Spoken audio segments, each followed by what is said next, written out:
네, 구독자 여러분 안녕하세요. 공인중개사 이승주TV의 사당동 공인중개사 이승주입니다. 오늘은요, 계약 해제 관련된 부분을 같이 공부해 보려고 합니다. 먼저 일반적으로 권리 취득 의뢰인이라고 하고 권리 이전 의뢰인이라고 합니다. 그러니까 취득을 하는 것은 권리를 취득한다는 거. 그러니까 매수를 하거나 매매를 해서 혹은 임대차를 해서 월세나 전세로 사는 사람들, 이런 사람들을 권리 취득 의뢰인이라고 합니다. 우리 중개사 입장에서.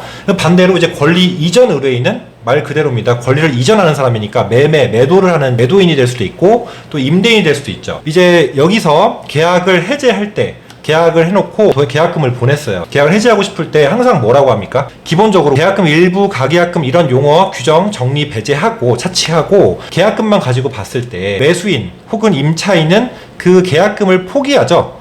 예를 들면 그게 1억이다라고 하면 1억 원을 포기하고 끝납니다. 그럼 반대로 이제 권리 이전 의뢰인은 매도인이나 임대인은 배액 배상을 하고 포기한다는 규정이 우리 실무에서 100중 99 이상은 닿습니다. 그쵸? 이 문의는 사실 이제 9월 22일 날 제가 지금 이제 몸을 담고 있는 학원에서 제 단독으로 이제 사이트가 열립니다. 이승주의 중개실무 아카데미가 열립니다.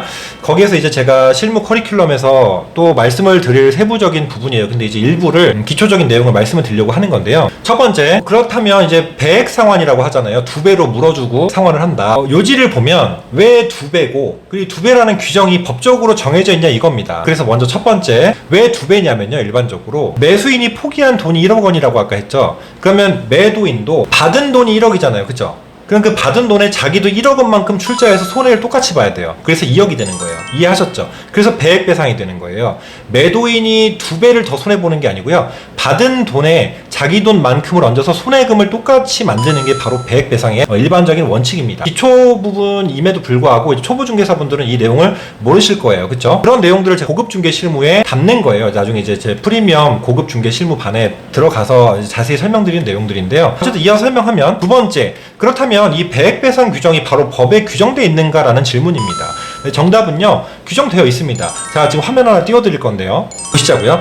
자, 민법 제565조에 나와 있죠? 읽어보면 해약금 규정입니다. 그래서 매매 당사자 일방이 계약 당시에 금전 기타 물건을 계약금, 보증금 내 명목으로 상대방에게 교부한 때에는 당사자 간에 다른 약정이 없는 한, 그쵸? 당사자 일방 이행을 착수할 때까지 교부자는 이를 포기하고 수령자는 그 배액을 상환하여 매매 계약을 해지할 수 있다. 그래서 이제 저는 공부할 때, 행정사 공부할 때도 그걸 다 이제 써야 되잖아요. 서술형으로. 그래서 교포 수배를 외웠어요. 교부자는 포기하고 수령자는 배액 상환, 그쵸? 교포 수배인데 이제 교포 수배 규정이 일단 있죠. 제 565조에 다시 이제 돌아와 보자고요. 그렇다면 해약금 규정이 있으니까 그러니까 배액 상환이 일반적이구나라고 이제 여기까지는 공부가 됐어요, 그죠? 다음을 넘어가자고요. 그렇다면 꼭 2배만 해야 되는가라는 규정의 질문에 대해서 이제 답을 드리자면 정답은요. 좀 전에 제가 강조한 부분이 있었죠. 다른 약정이 없는 한이라는 그 조문의 규정이 있었죠. 한마디로 이건 임의 규정이에요. 지금 민법 565조의 해약금 규정은요, 임의 규정이기 때문에 중개사분들이 이거 다 아실 거예요. 혹 보시는 분들도 이걸 아시면 되는데 임의 규정, 강행 규정이 있습니다.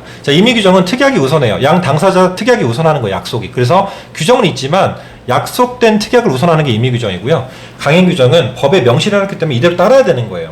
그래서 임대차 보호법에 임차인을 보호하는 규정을 편면적 강행 규정이라고 하는 거예요. 임차인을 편면적으로 강행 규정으로 법을 만들어서 임차인을 보호하기 위한 법이거든요. 임의 규정이기 때문에 정답은 배액 상환만 하지 않아도 3배 상환도 할 수 있고요. 4배 상환도 할 수 있는 거예요. 근데 일반적으로 현실적으로 통용되는 수준은 최대 3배까지입니다. 자, 이 3배를 어떤 때 쓰고 어떻게 특약을 작성하는지에 대해서는 어떤 상황에서 쓰는지에 대해서는 본 영상에서 너무 깊이 들어가기 때문에 그 고급 중개 실무고 이제 되게 어려운 내용들이라서 이 영상엔 담진 않겠습니다. 다만 여러분들이 아셔야 될 기본적인 내용들은 배액 상환이 일반적인 경우는 이 조문에 임의 규정이 있기 때문에 사회 통념상 이런 조문을 따르고 그에 따라서 이제 관행상, 관례상 또 하는 부분도 있다라는 거고요. 3배 상환도 가능한 겁니다. 그렇게 약정하면 그게 우선해요. 2배 상환은 명시가 되어 있는 조문이다. 하지만 3배도 가능하다라는 부분을 조금 알고 계시면 좋을 것 같아요. 한 가지 경우만 좀 간단하게 말씀드리면 당연히 이 계약을 깨지 않기 위해서 매수자 쪽에서 이런 규정을 강하게 걸어야겠죠. 3배 물어내지 않을 거면 계약 깨지 마라 라는 규정으로 내야 되니까.